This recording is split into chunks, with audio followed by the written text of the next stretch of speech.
తెలంగాణ రాష్ట్రంలో ప్రభుత్వ ఉద్యోగులు, టీచర్లు, పెన్షనర్ల పీఆర్సీపై వెయ్యి కళ్ళతో ఎదురుచూస్తున్నారు. ముఖ్యంగా రెండో వేతన సవరణ కమిషన్ అమలు ఎప్పుడు జరుగుతుందనే అంశంపై ఉద్యోగుల్లో తీవ్రంగా చర్చ జరుగుతుంది.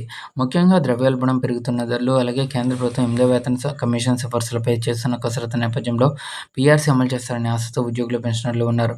నిజానికి తెలుగు రాష్ట్రాల్లో ప్రతి 10 సంవత్సరాలకు ఒకసారి వేతన సవరణ కమిషన్ ఏర్పాటు చేస్తున్నారు. అయితే తెలంగాణ ఏర్పడినప్పటి నుంచి 2 సార్లు పీఆర్సీ కమిషన్ వేశారు. ఇందులో రెండో పీఆర్సీని అప్పటి ప్రభుత్వం 2023 అక్టోబర్ 2న అధికారికంగా నియమించారు.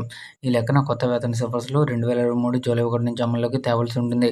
అయితే ఇప్పటి వరకు పీఆర్సీ అమలు కాకపోవడంపై ప్రస్తుతం ఉద్యోగుల్లో అసంతృప్తి అయితే ఉంది.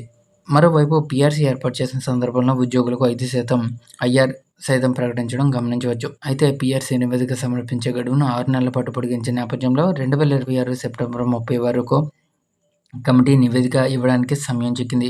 దీంతో ఉద్యోగుల అసహనం పెరిగింది. ఉద్యోగ వర్గాల్లో చర్చ నడుస్తుంది. అయితే మొదటి తెలంగాణ పీఆర్సీ కమిషన్ 7.5% ఫిట్మెంట్ సిఫార్సు చేసినప్పుడు ప్రభుత్వం 30% ఫిట్మెంట్ను ప్రకటించారు. ఈ నేపథ్యంలో ప్రస్తుతం పీఆర్సీ కనీసం ఫిట్మెంట్ 45-50% వరకు ప్రకటించాలనే డిమాండ్ బలంగా వినిపిస్తుంది. 1978లో కృష్ణస్వామి కమిషన్ ప్రవేశపెట్టిన మాస్టర్ స్కేల్ ఉద్యోగుల వేతన నిర్మాణంలో కీలకంగా మారింది. ఈ స్కేల్ ఆధారంగా ఉద్యోగులకు కెరీర్ చివరిలో వేతన స్టాగ్నేషన్ సమస్యను తగ్గించడానికి ఉపయోగపడుతుందని నిపుణులు చెబుతున్నారు.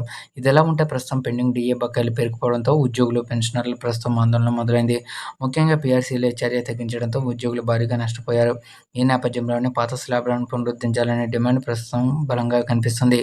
ఉద్యోగ సంఘాలు చేస్తున్న ప్రధానమైన డిమాండ్లలో ఫిట్మెంట్ పెంపుదలతో పాటు పెరిగిన హెచ్ఆర్ఏ, పెండింగ్ డీఏల విడుదలతో పాటుగా పీఆర్సీ నివేదికను కూడా అమలు చేయాలని ఉద్యోగ సంఘాలు బలంగా డిమాండ్ చేస్తున్నాయి. ఇదిలా ఉంటే పీఆర్సీ నివేదిక తర్వాత కొత్త వేతనాల విషయంలో ప్రభుత్వం ఫైనల్ డిసిషన్ తీసుకునే అవకాశం ఉందని కూడా అధికార వర్గాలు చెబుతున్నాయి.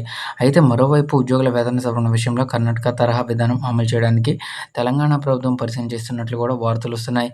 ఇదిలా ఉంటే మరోవైపు పీఆర్సీ, డీఏ, పెన్షన్ల బకాయిలపై రాష్ట్ర కేబినెట్లో సైతం ప్రాధాన్యత సంతరించుకుంటుంది. సో ఈ పీఆర్సీపై ఉద్యోగుల ఆశలైతే కొనసాగుతున్నాయి.